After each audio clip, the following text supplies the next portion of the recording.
ఎందుకంటే మనందరికీ నరదృష్టి లేకుండా చేయడానికే అమ్మవారికి బలి ప్రదానం చేస్తారు. ఎందుకంటే మానవులపై పుట్టిన తర్వాత అనేకమైనటువంటి తెలిసి తెలియని తప్పులు చేస్తూ ఉంటాం కాబట్టి ఆ తప్పులు కూడా మనోవాక్కాల కర్మలకు సంబంధించినటువంటి పాపాలు మనం చేస్తూ ఉంటాం. ఏంటి మనోవాక్కాల కర్మలకు సంబంధించినటువంటి పాపాలంటే మనస్సుతో చేసే పాపాలు కొన్ని, వాక్కు అంటే మాటతో చేసే పాపాలు కొన్ని, తర్వాత పని ద్వారా చేసే పాపాలు కొన్ని. ఇవన్నీ కలిపితే మనోవాక్కాల కర్మలతో చేసే పాపాలకు ప్రాయశ్చిత్తం చేసుకోవాలంటే ఈ నవరాత్రి ఉత్సవాలలో అమ్మ వైభవాన్ని తెలుసుకోవాలి, అమ్మ ఆరాధన చెయ్యాలి. మరి అటువంటి చక్కని అవకాశం మనకి ఇక్కడ కాళేశ్వర ముక్తేశ్వర క్షేత్రంలో 9 రోజుల నుండి విశేషమైనటువంటి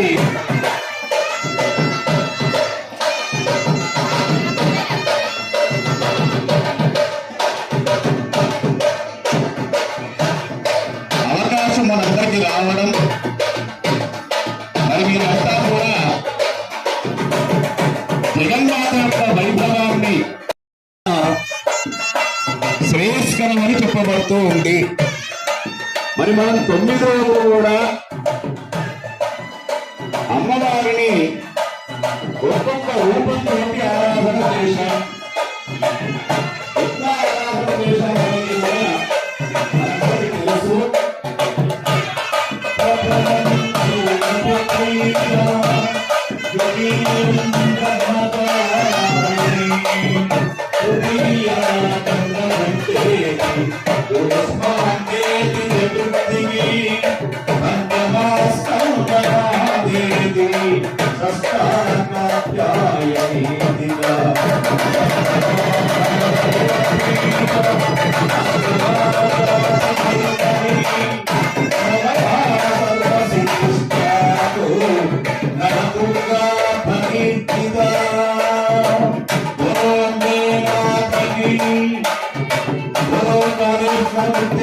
స్వామిని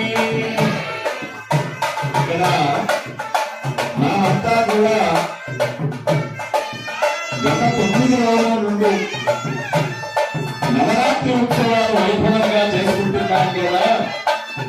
మరి ఈ నవరాత్రి ఉత్సవాలు ఎందుకోసం చేసుకోవాలి, చేసుకుంటే మనకు ఏమిటి లాభం అని చెప్పేసి మనం అనుకుంటూ ఉంటాం. మరి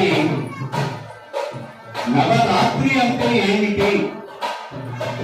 మరి నవరాత్రముల నవరాత్ర అంటే అమ్మవారికి చేసే 2 నవరాత్రి ఉత్సవాలలో శరత్కాలంలో చేస్తున్నటువంటి ఉత్సవం శరన్నవరాత్రి అని చెప్పేసి చెప్తూ ఉంటారు.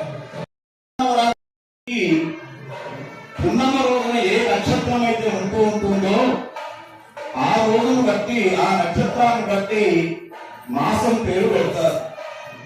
పున్నమ రోజున అశ్విని నక్షత్రం ఉన్నది కాబట్టి ఇది ఆశ్వీయ మాసం అంటారు.